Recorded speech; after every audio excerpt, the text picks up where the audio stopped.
کجا آقا رضا؟ شال و کلا کردی؟ دنبال لیلی سید یحیی، دنبال لیلی.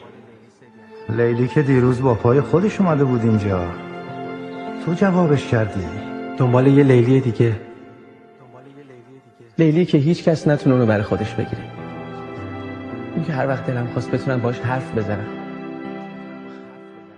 همون که گفتی از رگ گردن به نزدیکتره، اون که اگه مهرش به دلت بشینه جا برای مهر هیچ کس نمیمونه. خدا همه جا هست، فقط باید ببینی کجا بهش نزدیکتری. اونجا که دستی سر یتیمی میکشی، یا بیپناهی رو پناه میدی، مریضی رو عیادت میکنی، یا برای دل شکسته مرهم میشی. نمیتونم دوتا رو دوست داشته باشم.